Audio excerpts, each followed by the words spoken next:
आज हम लेकर आए हैं एक ऐसी किताब जिसने पूरी दुनिया में सोचने का तरीका बदल दिया है। इमोशनल इंटेलिजेंस लिखी गई है डेनियल गोलमन द्वारा। यह किताब हमें सिखाती है कि असली बुद्धिमत्ता केवल आईक्यू में नहीं, बल्कि हमारी भावनाओं को समझने और संभालने की क्षमता में छिपी होती है। कैसे हम अपने रिश्तों को बेहतर बना सकते हैं, कैसे तनाव को नियंत्रित कर सकते हैं और कैसे जीवन में सफलता पाने के लिए भावनात्मक संतुलन सबसे बड़ा हथियार है। तो आइए शुरू करते हैं इस प्रेरणादायक सफर को। भावनात्मक बुद्धिमत्ता एक ऐसी शक्ति की जो हमारे भीतर छिपी हुई है। डैनियल गोलमैन ने अपनी इस अद्भुत पुस्तक में हमें बताया है कि सफलता केवल आईक्यू पर निर्भर नहीं करती, बल्कि हमारी भावनाओं को समझने और नियंत्रित करने की क्षमता ही असली ताकत है। सोचिए, कितनी बार आपने किसी तेज दिमाग वाले व्यक्ति को जीवन में संघर्ष करते देखा है, और कितनी बार एक साधारण बुद्धि का व्यक्ति अपनी भावनात्मक समझ से सबको पीछे छोड़ देता है। यह पुस्तक उसी रहस्य को खोलती है। यह हमें सिखाती है कि हमारे हृदय और मस्तिष्क के बीच का संतुलन ही जीवन की कुंजी है। जब हम अपनी भावनाओं के मालिक बन जाते हैं, तो हम अपने जीवन के मालिक बन जाते हैं। यह केवल एक किताब नहीं है, यह एक मार्गदर्शक है। यह एक दर्पण है जो हमारे भीतर की दुनिया को दिखाता है, और यह एक दीपक है जो अंधेरे में रास्ता दिखाता है। तो चलिए, इस अनमोल ज्ञान को अपने जीवन में उतारने के लिए तैयार हो जाइए। गोलमैन हमें बताते हैं कि हमारा मस्तिष्क दो भागों में काम करता है, तर्कसंगत और भावनात्मक। भावनात्मक मस्तिष्क, जिसे हम लिम्बिक सिस्टम कहते हैं, वह हमारे पूर्वजों से विरासत में मिला है। यह वह हिस्सा है जो तुरंत प्रतिक्रिया करता है, बिना सोचे समझे। जब कोई खतरा आता है, तो यह मस्तिष्क तुरंत एक्शन में आ जाता है। यह एक अलार्म सिस्टम की तरह काम करता है जो हमें बचाता है। लेकिन आधुनिक जीवन में यही तंत्र कभी कभी हमारे खिलाफ काम करने लगता है। जब हमारा बॉस हम पर चिल्लाता है, तो वही पुराना खतरे वाला सिस्टम एक्टिवेट हो जाता है। हमारा शरीर वैसे ही रिएक्ट करता है जैसे कोई शेर हम पर हमला कर रहा हो। यही कारण है कि हम छोटी छोटी बातों पर इतना गुस्सा हो जाते हैं। गोलमैन इसे भावनात्मक अपहरण कहते हैं, जब भावनाएं हमारी बुद्धि को अपहरण कर लेती हैं। यह समझना बेहद जरूरी है कि हमारा दिमाग कैसे काम करता है, तभी हम अपनी प्रतिक्रियाओं को नियंत्रित कर सकते हैं। आत्म जागरूकता भावनात्मक बुद्धिमत्ता की पहली और सबसे महत्वपूर्ण सीढ़ी है। यह वह क्षमता है जब आप अपनी भावनाओं को पहचान पाते हैं जैसे ही वे उत्पन्न होती हैं। कल्पना कीजिए, आप एक नदी के किनारे खड़े हैं और पानी में अपना प्रतिबिंब देख रहे हैं। आत्म जागरूकता भी कुछ ऐसी ही है, अपने भीतर झांकना और खुद को वैसे ही देखना जैसे आप हैं।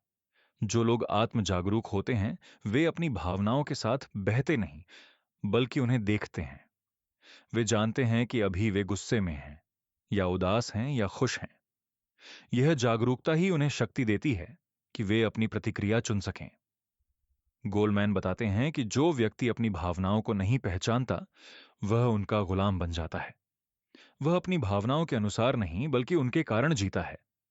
आत्म जागरूकता विकसित करने के लिए हमें अपने भीतर के संवाद को सुनना होगा।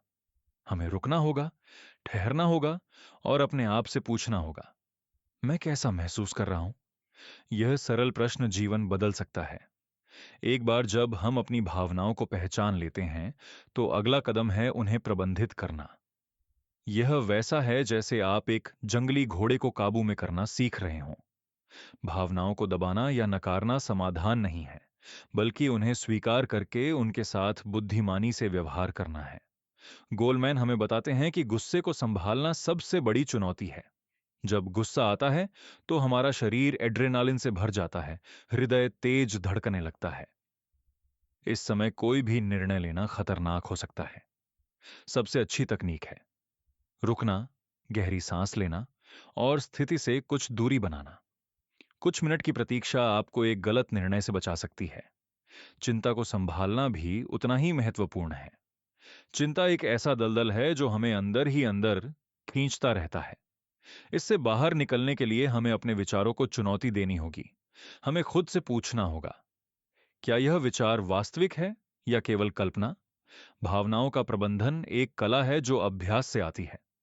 जीवन में सफल होने के लिए बाहरी प्रेरणा काफी नहीं है। असली शक्ति भीतर से आती है, वह आग जो हमें आगे बढ़ाती रहती है।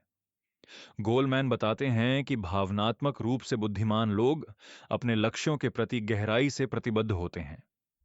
वे पैसे या प्रसिद्धि के लिए नहीं, बल्कि आंतरिक संतुष्टि के लिए काम करते हैं। उनके लिए सफलता का मतलब है अपनी पूरी क्षमता को व्यक्त करना। वे असफलताओं से हार नहीं मानते, बल्कि उनसे सीखते हैं। यह लचीलापन, यह दृढ़ता उन्हें विशेष बनाती है।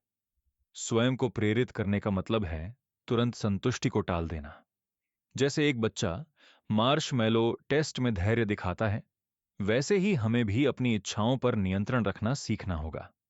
जो लोग धैर्य रख सकते हैं, वे जीवन में अधिक सफल होते हैं। वे जानते हैं कि तत्काल खुशी अस्थायी है, लेकिन दीर्घकालिक लक्ष्य स्थायी संतुष्टि देते हैं। यह आत्म अनुशासन ही उन्हें औसत से असाधारण की ओर ले जाता है।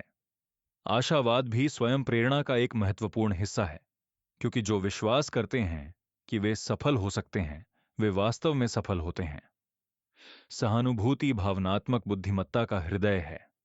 यह वह क्षमता है जिससे हम दूसरों की भावनाओं को महसूस कर पाते हैं। जैसे एक संगीतकार सुरों को पकड़ता है, वैसे ही सहानुभूतिशील व्यक्ति भावनाओं की धुन सुन लेता है।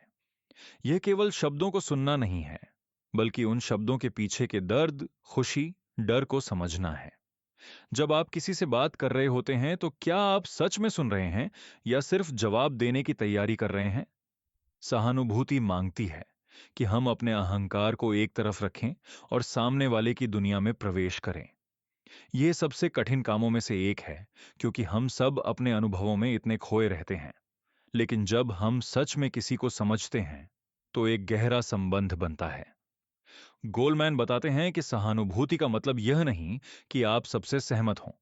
इसका मतलब है कि आप समझें कि दूसरा व्यक्ति क्यों ऐसा महसूस कर रहा है। यह समझ ही रिश्तों की नींव है। बिना सहानुभूति के हम केवल अपने द्वीपों पर अकेले रह जाते हैं। मनुष्य एक सामाजिक प्राणी है और हमारी खुशी काफी हद तक हमारे रिश्तों पर निर्भर करती है। सामाजिक कौशल वह योग्यता है जो हमें दूसरों के साथ प्रभावी ढंग से जुड़ने देती है। यह केवल बातूनी होना नहीं है, बल्कि अर्थपूर्ण संबंध बनाना है। जो लोग सामाजिक रूप से कुशल होते हैं, वे संघर्षों को हल कर सकते हैं। वे लोगों को प्रेरित कर सकते हैं, टीमों का नेतृत्व कर सकते हैं। उनके पास यह क्षमता होती है कि वे किसी भी स्थिति को अपने पक्ष में मोड़ सकें। लेकिन यह छल कपट नहीं है, यह समझ है। वे जानते हैं कि हर इंसान अलग है और हर किसी से अलग तरीके से बात करनी पड़ती है। गोलमैन बताते हैं कि सामाजिक कौशल में संचार सबसे महत्वपूर्ण है। अपनी बात को स्पष्ट रूप से कहना, सुनना और गैर मौखिक संकेतों को समझना, यह सब जरूरी है। एक मुस्कान, एक स्पर्श, आंखों का संपर्क, ये छोटी चीजें बड़ा प्रभाव डालती हैं। जो लोग इन कौशलों में माहिर होते हैं, वे जीवन के हर क्षेत्र में सफल होते हैं। प्रेम और विवाह जीवन के सबसे खूबसूरत अनुभव हैं, लेकिन ये सबसे चुनौतीपूर्ण भी हैं। गोलमैन बताते हैं कि विवाह की सफलता भावनात्मक बुद्धिमत्ता पर निर्भर करती है। जो जोड़े अपनी भावनाओं को व्यक्त कर सकते हैं और एक दूसरे को सुन सकते हैं, उनके रिश्ते मजबूत होते हैं। समस्या तब आती है जब संचार टूट जाता है, जब एक साथी अपनी शिकायतें रखता है और दूसरा बचाव में आ जाता है। यह एक दुष्चक्र बन जाता है जहां दोनों एक दूसरे को दोषी ठहराते रहते हैं। गोलमैन ने पाया कि जॉन गॉटमैन के शोध के अनुसार विवाह में 4 घातक पैटर्न हैं: आलोचना, तिरस्कार, बचाव और पत्थर की दीवार बनाना। जब ये चारों एक रिश्ते में प्रवेश कर जाते हैं, तो तलाक लगभग निश्चित हो जाता है। लेकिन अच्छी खबर यह है कि इन पैटर्न को बदला जा सकता है। सहानुभूति, धैर्य और खुले संचार से कोई भी रिश्ता ठीक हो सकता है। जो जोड़े एक दूसरे की भावनाओं को महत्व देते हैं, वे सबसे कठिन समय में भी साथ रहते हैं। आधुनिक कार्यस्थल में तकनीकी कौशल तो महत्वपूर्ण है, लेकिन भावनात्मक कौशल उससे भी अधिक। गोलमैन बताते हैं कि जो नेता भावनात्मक रूप से बुद्धिमान होते हैं, वे अपनी टीमों से बेहतर प्रदर्शन निकाल पाते हैं। वे जानते हैं कि कर्मचारी केवल मशीन नहीं है, बल्कि भावनाओं वाले इंसान हैं। जब एक नेता अपनी टीम की भावनाओं को समझता है तो वह उन्हें बेहतर तरीके से प्रेरित कर सकता है। वह एक ऐसा माहौल बनाता है जहां लोग सुरक्षित महसूस करते हैं, जहां गलतियां सीखने के अवसर बन जाती हैं, न कि सजा का कारण। इसके विपरीत, जो नेता भावनात्मक रूप से अज्ञानी होते हैं, वे डर का माहौल बनाते हैं। उनकी टीमें केवल आदेश का पालन करती हैं, लेकिन कभी अपना सर्वश्रेष्ठ नहीं देती। गोलमैन ने पाया कि सबसे सफल कंपनियों में भावनात्मक बुद्धिमत्ता को महत्व दिया जाता है। वहां लोगों के बीच विश्वास होता है, सहयोग होता है। कार्यस्थल पर भावनात्मक बुद्धिमत्ता का मतलब है तनाव को संभालना, टकरावों को हल करना और सकारात्मक रिश्ते बनाना। बचपन वह समय है जब भावनात्मक बुद्धिमत्ता की नींव रखी जाती है। गोलमैन बताते हैं कि जो बच्चे भावनात्मक रूप से शिक्षित होते हैं, वे जीवन में अधिक सफल होते हैं।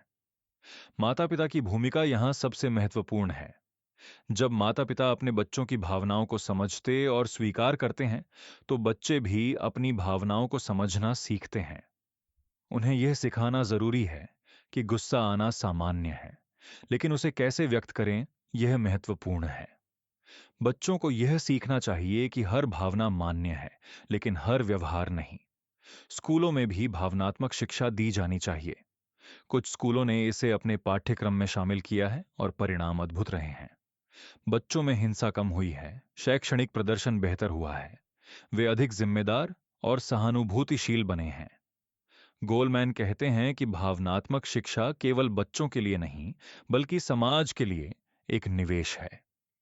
जो बच्चे आज भावनात्मक रूप से स्वस्थ हैं, वे कल बेहतर नागरिक, माता पिता और नेता बनेंगे। मन और शरीर का गहरा संबंध है और गोलमैन इस पर विस्तार से चर्चा करते हैं। भावनाएं केवल मन में नहीं, बल्कि पूरे शरीर में महसूस होती हैं। जब हम तनाव में होते हैं तो हमारा इम्यून सिस्टम कमजोर हो जाता है। लगातार चिंता और गुस्सा हृदय रोग का कारण बन सकते हैं। अवसाद केवल मानसिक बीमारी नहीं, यह पूरे शरीर को प्रभावित करता है। इसके विपरीत, सकारात्मक भावनाएं हमें स्वस्थ रखती हैं। जो लोग खुश और संतुष्ट रहते हैं, वे लंबा जीवन जीते हैं। सामाजिक संबंध भी स्वास्थ्य के लिए जरूरी है। अकेलापन धूम्रपान जितना हानिकारक हो सकता है। गोलमैन बताते हैं कि डॉक्टरों को भी भावनात्मक बुद्धिमत्ता की जरूरत है। जो डॉक्टर अपने मरीजों की भावनाओं को समझते हैं, उनके मरीज बेहतर ठीक होते हैं। मरीज भी अगर आशावादी हैं और सकारात्मक सोचते हैं, तो वे तेजी से ठीक होते हैं। यह प्लेसिबो प्रभाव का एक रूप है, जहां विश्वास ही इलाज बन जाता है। इसीलिए भावनात्मक स्वास्थ्य शारीरिक स्वास्थ्य जितना ही महत्वपूर्ण है। आधुनिक जीवन तनाव से भरा हुआ है। काम का दबाव, रिश्तों की जटिलताएं, वित्तीय चिंताएं, ये सब हमें निचोड़ती रहती हैं। गोलमैन बताते हैं कि तनाव को पूरी तरह से खत्म नहीं किया जा सकता, लेकिन उसे प्रबंधित किया जा सकता है। भावनात्मक बुद्धिमत्ता हमें यह सिखाती है कि कैसे तनाव के बीच भी शांत रहा जाए। पहला कदम है तनाव के संकेतों को पहचानना। तेज धड़कन, तनावपूर्ण मांसपेशियां, बेचैनी। जब हम इन संकेतों को पहचान लेते हैं तो हम कुछ कर सकते हैं। गहरी सांस लेना, ध्यान, व्यायाम, ये सब तनाव को कम करने के प्रभावी तरीके हैं। अपने विचारों को बदलना भी जरूरी है। अक्सर हमारा तनाव परिस्थितियों से नहीं, बल्कि उनके बारे में हमारे विचारों से आता है। अगर हम चुनौतियों को खतरे के बजाय अवसर के रूप में देखें, तो तनाव कम हो जाता है। समय प्रबंधन भी महत्वपूर्ण है। जब हम अपने समय पर नियंत्रण महसूस करते हैं, तो तनाव कम होता है। और सबसे जरूरी है अपने लिए समय निकालना, अपनी पसंद की चीजें करना, प्रियजनों के साथ समय बिताना। क्रोध एक शक्तिशाली भावना है जो पलक झपकते ही हमारे ऊपर हावी हो सकती है। यह एक आग की तरह है जो सब कुछ जला सकती है। गोलमैन बताते हैं कि क्रोध स्वाभाविक है, लेकिन उसे कैसे व्यक्त करें, यह हमारे हाथ में है। जब हम गुस्से में होते हैं तो हमारा तर्क संगत मस्तिष्क बंद हो जाता है। हम वे बातें कह देते हैं जो हम सामान्य अवस्था में कभी नहीं कहते। ये बातें रिश्तों को तोड़ सकती हैं, करियर को बर्बाद कर सकती हैं। क्रोध को दबाना भी हल नहीं है, क्योंकि दबी हुई भावनाएं बाद में और भयानक रूप में बाहर आती हैं। सही तरीका है क्रोध को पहचानना और उसे रचनात्मक तरीके से व्यक्त करना। जब आपको गुस्सा आए, तो पहले रुकें, गिनती गिनें, गहरी सांस लें, जगह से हट जाएं। फिर सोचें कि आप क्या कहना चाहते हैं। अपनी भावनाओं को मैं भाषा में व्यक्त करें। मुझे गुस्सा आया जब तुमने, न कि तुमने मुझे गुस्सा दिलाया। यह छोटा सा बदलाव बड़ा फर्क डाल सकता है। व्यायाम भी क्रोध को कम करने का अच्छा तरीका है, क्योंकि यह शरीर में जमा एड्रेनलिन को बाहर निकालता है। अवसाद एक गहरा अंधेरा कुआं है जिसमें गिरना आसान है, लेकिन बाहर निकलना बेहद कठिन। गोलमैन बताते हैं कि अवसाद केवल उदासी नहीं है। यह एक ऐसी स्थिति है जहां जीवन अर्थहीन लगने लगता है। सब कुछ धूसर हो जाता है, कोई भी चीज खुशी नहीं देती। यह एक चक्र बन जाता है। नकारात्मक विचार नकारात्मक भावनाओं को जन्म देते हैं और वे फिर से नकारात्मक विचार लाते हैं। लेकिन इस चक्र को तोड़ा जा सकता है। संज्ञानात्मक थेरेपी में लोगों को सिखाया जाता है कि वे अपने नकारात्मक विचारों को चुनौती दें। जब आप सोचते हैं मैं बेकार हूं, तो रुकें और सबूत मांगे। क्या सच में आप बेकार हैं या यह केवल एक विचार है? छोटे छोटे लक्ष्य रखें और उन्हें पूरा करें। यह उपलब्धि की भावना लाता है। शारीरिक गतिविधि भी अवसाद के खिलाफ बहुत प्रभावी है, क्योंकि व्यायाम से एंडोर्फिन निकलते हैं जो मूड को बेहतर बनाते हैं। सामाजिक संपर्क भी जरूरी है। अवसाद में हम अकेले रहना चाहते हैं, लेकिन अकेलापन अवसाद को और गहरा कर देता है। अपने प्रियजनों से जुड़े रहें, उनसे बात करें और याद रखें, अवसाद से बाहर निकलना संभव है। चिंता भविष्य का डर है। यह क्या होगा अगर के सवालों का एक अंतहीन सिलसिला है। गोलमैन बताते हैं कि थोड़ी चिंता सामान्य और यहां तक कि उपयोगी भी है। यह हमें सतर्क रखती है, तैयार रहने को प्रेरित करती है। लेकिन जब चिंता नियंत्रण से बाहर हो जाती है, तो यह जीवन को लकवा मार देती है। क्रोनिक चिंता में लोग लगातार सबसे बुरी स्थिति की कल्पना करते रहते हैं। उनका दिमाग एक दौड़ते हुए घोड़े की तरह होता है जो रुकता नहीं। नींद प्रभावित होती है, स्वास्थ्य खराब होता है। चिंता से निपटने के लिए सबसे पहले उन विचारों को पहचानें जो चिंता को बढ़ावा देते हैं, फिर उन्हें चुनौती दें। अधिकांश समय जिन चीजों की हम चिंता करते हैं वे कभी होती नहीं। आंकड़े दिखाते हैं कि हमारी चिंताओं में से केवल 15% वास्तव में सच होती है। यह जानना ही राहत देता है। वर्तमान में रहने का अभ्यास करें। चिंता हमें भविष्य में ले जाती है, लेकिन जीवन वर्तमान में है। ध्यान और माइंडफुलनेस चिंता को कम करने में बेहद प्रभावी हैं। गहरी सांस लेना, शरीर को रिलैक्स करना और अपना ध्यान वर्तमान क्षण पर लाना, ये सरल तकनीकें जादू की तरह काम करती हैं। सहानुभूति केवल एक भावना नहीं है, ये एक सुपर पावर है। गोलमैन बताते हैं कि जो लोग सहानुभूति रखते हैं वे दुनिया को अलग तरह से देखते हैं। वे केवल अपने नजरिए में नहीं फंसे रहते, बल्कि दूसरों के नजरिए को भी समझ सकते हैं। यह क्षमता उन्हें बेहतर दोस्त, साथी और नेता बनाती है। सहानुभूति 3 प्रकार की होती है: संज्ञानात्मक, भावनात्मक और करुणामय। संज्ञानात्मक सहानुभूति में आप समझते हैं कि दूसरा व्यक्ति क्या सोच रहा है। भावनात्मक सहानुभूति में आप वास्तव में उनकी भावनाओं को महसूस करते हैं और करुणामय सहानुभूति में आप मदद के लिए प्रेरित होते हैं। सहानुभूति विकसित करने के लिए सक्रिय रूप से सुनना सीखें। जब कोई बात कर रहा हो तो अपने फोन को दूर रखें, आंखों में देखें, वास्तव में सुनें। उनके शब्दों के पीछे की भावनाओं को पकड़ने की कोशिश करें। अपने आप को उनकी जगह पर रखने का प्रयास करें। सहानुभूति हमें मानवीय बनाती है, हमें जोड़ती है। यह दुनिया को एक बेहतर जगह बना सकती है। कोई भी महान उपलब्धि अकेले नहीं होती। हमें दूसरों के साथ मिलकर काम करना आना चाहिए। गोलमैन बताते हैं कि भावनात्मक बुद्धिमत्ता टीम वर्क की नींव है। जो टीमें भावनात्मक रूप से जागरूक होती हैं, वे बेहतर प्रदर्शन करती हैं। उनमें विश्वास होता है, खुला संचार होता है। सदस्य एक दूसरे की ताकत और कमजोरियों को समझते हैं। वे एक दूसरे का समर्थन करते हैं, न कि प्रतिस्पर्धा करते हैं। टीम में संघर्ष सामान्य है, लेकिन भावनात्मक रूप से बुद्धिमान टीमें इन संघर्षों को रचनात्मक तरीके से हल करती हैं। वे समस्या पर ध्यान केंद्रित करती हैं, न कि व्यक्तित्व पर। वे सुनती हैं, समझती हैं और समाधान खोजती हैं। टीम का नेता यहां महत्वपूर्ण भूमिका निभाता है। एक अच्छा नेता टीम की भावनाओं को पढ़ सकता है। वह जानता है कि कब प्रोत्साहन की जरूरत है और कब चुनौती की।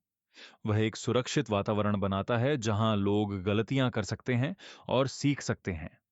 सहयोग की संस्कृति बनाने के लिए टीम के सदस्यों को एक दूसरे को जानना चाहिए, न केवल पेशेवर रूप से बल्कि व्यक्तिगत रूप से भी। जब हम एक दूसरे की कहानियों को जानते हैं तो हम अधिक सहानुभूति रखते हैं और बेहतर तरीके से काम करते हैं। महान नेता केवल बुद्धिमान नहीं होते, वे भावनात्मक रूप से जागरूक होते हैं। गोलमैन बताते हैं कि नेतृत्व का सार है दूसरों को प्रेरित करना, और प्रेरणा भावनाओं से आती है, तर्क से नहीं। जो नेता अपनी टीम की भावनाओं को समझते हैं, वे उन्हें प्रभावी ढंग से प्रेरित कर सकते हैं। वे जानते हैं कि किसे प्रोत्साहन चाहिए, किसे चुनौती, किसे स्वतंत्रता। वे एक दृष्टि प्रस्तुत करते हैं जो लोगों के दिलों को छू जाती है। वे केवल आदेश नहीं देते, बल्कि प्रेरित करते हैं। भावनात्मक रूप से बुद्धिमान नेता आत्म जागरूक होते हैं। वे अपनी ताकत और कमजोरियों को जानते हैं। वे अपनी गलतियां मानते हैं, जो उन्हें अधिक विश्वसनीय बनाता है। वे अपनी भावनाओं को नियंत्रित कर सकते हैं, इसलिए संकट में भी शांत रहते हैं। उनकी शांति टीम को भी शांत रखती है। वे सहानुभूति रखते हैं, इसलिए लोग उनसे जुड़ाव महसूस करते हैं। वे सामाजिक रूप से कुशल होते हैं, इसीलिए विविध लोगों के साथ काम कर सकते हैं। ये नेता केवल परिणाम नहीं देखते, बल्कि लोगों की परवाह करते हैं, और यही उन्हें सच्चा नेता बनाता है। संघर्ष जीवन का अनिवार्य हिस्सा है। जहां दो लोग हैं, वहां मतभेद होंगे। गोलमैन बताते हैं कि समस्या संघर्ष नहीं है, बल्कि उसे कैसे संभाला जाता है। भावनात्मक बुद्धिमत्ता हमें सिखाती है कि संघर्ष को रचनात्मक तरीके से कैसे हल किया जाए। पहला कदम है शांत रहना। जब दोनों पक्ष गुस्से में होते हैं तो कोई समाधान नहीं निकलता। इसलिए पहले भावनाओं को ठंडा होने दें, फिर समस्या को स्पष्ट रूप से परिभाषित करें। वास्तव में मुद्दा क्या है? अक्सर हम व्यक्तित्व पर हमला करने लगते हैं, जबकि मुद्दा कुछ और होता है। दूसरे पक्ष की बात सुने, वास्तव में सुने, न कि केवल जवाब देने के लिए। उनके नजरिए को समझने की कोशिश करें, फिर अपनी बात रखें, लेकिन मैं भाषा में मैं महसूस करता हूं, न कि तुमने किया। समाधान खोजें जहां दोनों का फायदा हो। यह हमेशा संभव नहीं होता, लेकिन प्रयास करने लायक है। और कभी-कभी सहमत होना भी ठीक है कि हम असहमत हैं। सम्मानपूर्वक असहमत होना भी एक कौशल है। माइंडफुलनेस या सजगता का मतलब है वर्तमान क्षण में पूरी तरह से उपस्थित होना। गोलमैन बताते हैं कि हम अधिकांश समय या तो अतीत में खोए रहते हैं या भविष्य की चिंता में। वर्तमान, जहां जीवन वास्तव में होता है, हम उसे खो देते हैं। माइंडफुलनेस हमें सिखाती है कि कैसे यहीं अभी रहें। यह एक साधारण लेकिन शक्तिशाली अभ्यास है। आप बस अपनी सांस पर ध्यान केंद्रित करते हैं, अंदर आती हुई, बाहर जाती हुई। जब मन भटके तो धीरे से उसे वापस सांस पर लाएं। यह इतना सरल है, फिर भी इतना कठिन, क्योंकि हमारा मन लगातार यहां वहां भागता रहता है। लेकिन नियमित अभ्यास से यह आसान होता जाता है। माइंडफुलनेस के कई लाभ हैं। यह तनाव कम करती है, एकाग्रता बढ़ाती है, भावनात्मक नियंत्रण में सुधार करती है। यह हमें अपने विचारों और भावनाओं के प्रति जागरूक बनाती है। हम उन्हें देख सकते हैं बिना उनमें फंसे। यह स्वतंत्रता देती है। माइंडफुलनेस को जीवन के हर क्षेत्र में लागू किया जा सकता है।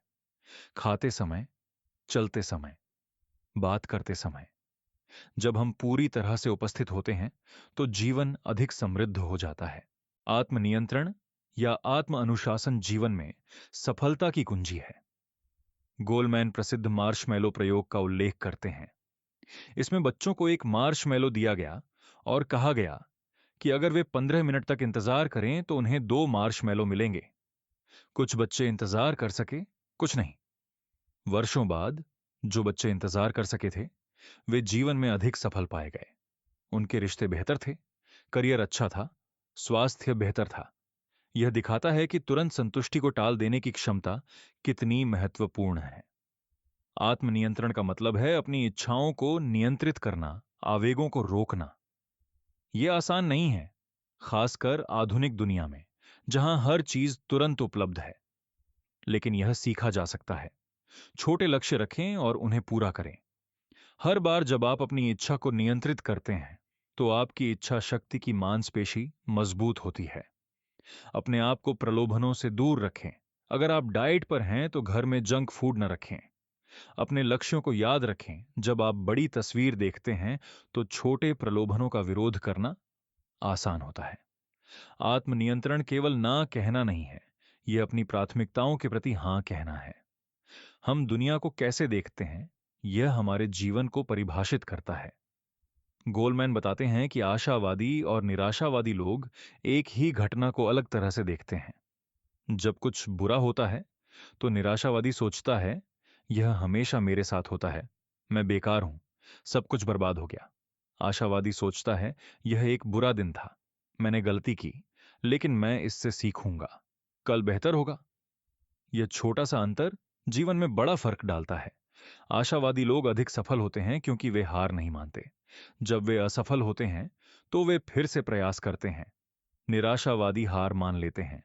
आशावाद केवल सकारात्मक सोच नहीं है, यह यथार्थवादी आशावाद है। आप समस्याओं को स्वीकार करते हैं लेकिन विश्वास रखते हैं कि आप उन्हें हल कर सकते हैं। आशावाद सीखा जा सकता है। अपने नकारात्मक विचारों को चुनौती दें। जब आप सोचें, मैं कभी सफल नहीं हो सकता, तो पूछें, क्या यह सच है? क्या मैंने कभी कुछ हासिल नहीं किया? अपनी सफलताओं को याद रखें, चाहे वे कितनी भी छोटी क्यों ना हो। कृतज्ञता का अभ्यास करें। हर दिन 3 चीजें लिखें जिनके लिए आप आभारी हैं। यह आपका फोकस बदल देता है।